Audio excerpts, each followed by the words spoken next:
Okay, we're on the west side of the house on a nice rainy day. Water's just coming off the roof there. This is the main electric service panel. It comes in below grade. And this is what we're looking at here. We have AFCIs in the bedrooms only, which was all that was required when this home was built. The neutrals label, this was not required when the home was built, is little rubber protective booties over there. So we've got that. There's no double lugging. Some of these white wires, see this one right here, is kind of blackish. It was painted black because it's supposed to be. These hots are not labeled as being black. If you don't know these are hot, you don't belong in this cabinet. I understand that, but in the meantime, they're supposed to be wrapped with black tape. The cables, actually, it looks pretty good. Bonding location is not posted inside of this panel. So we're missing the rubber covers. We don't have our bonding location. We only have AFCI in the bedrooms. And some of the white hots are not labeled as being hot. And that's about all I'm finding in this particular cabinet. I'm looking. Now because of the siding, we've got some issues. You know, normally if this was not nailed in, I'll still say that it wasn't nailed. Screws are faster and tighter. I get that. They are faster and tighter. That said, they don't have the same shear strength as nails. So if this cabinet was nailed into position and this structure experiences something like a tornado, then it'd stand a lot better chance of staying in place. 3 sides, top and sides, and the top side should have been sealed to help prevent moisture infiltration into the cabinet. The cabinet door itself, the labeling is faded, so the manufacturer specifications are no longer legible.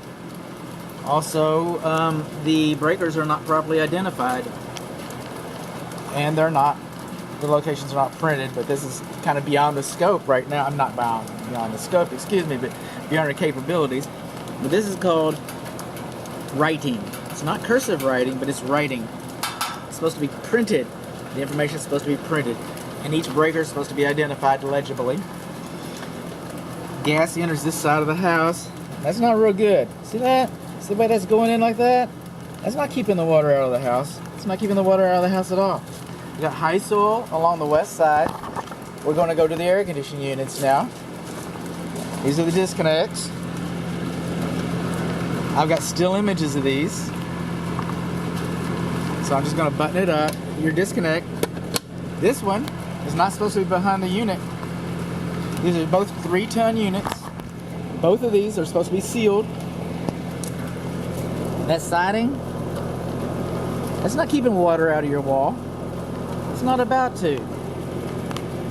This insulation, 14 years ago, because these units are 14 years old. 14 years ago, this insulation was acceptable. Today, it would be a rigid.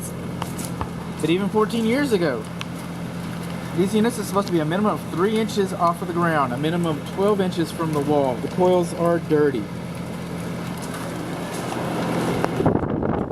I'm speaking for both systems here. Both systems are both 3-ton units.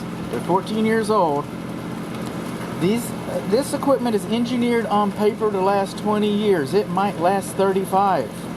But Las Vegas is going to give you 14. It's 14 years old, manufactured in 2007. That's about how long they last here. These units have basically given up everything they're supposed to. Everything anybody expected them to. I'm not saying that they need to be replaced tomorrow.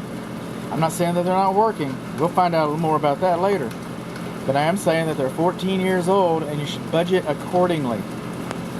Additionally, these units, both of them, R22 refrigerant. R22 refrigerant is obsolete. It's no longer manufactured in the United States. It's no longer legal to import it to the United States. Yes, they have stockpiles of it, and yes, R22 is expensive. Most any technician that comes to service these units is going to rightfully encourage you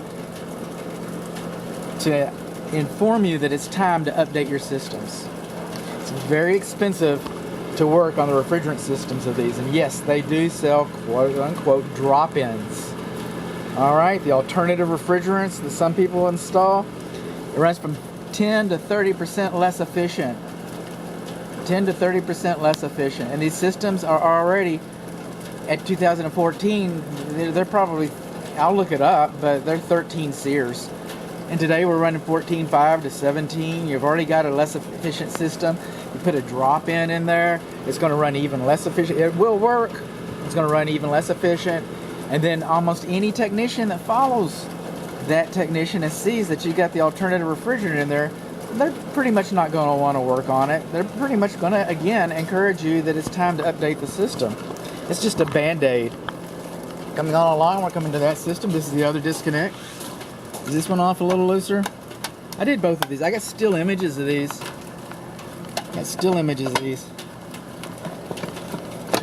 And like the other one, it should be sealed.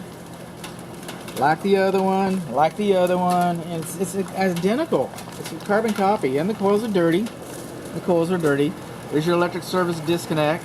Excuse me, not a disconnect. That's your electric service so that you can service the units.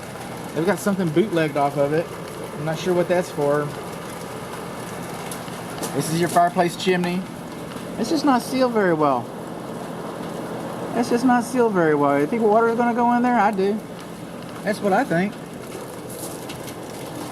3 sides, hole in your wall, high soil all the way along here. The way the water's running on me, is dropping on us. It's because we don't have rain gutters. They're ugly, I get it. See that house over there? They got rain gutters. See water running off of it like that? No, I don't see any water running off it like that, huh? Look over here, the water's just coming down. Are those rain gutters attractive? Maybe not. Is it more attractive? Probably so. The water's just falling off.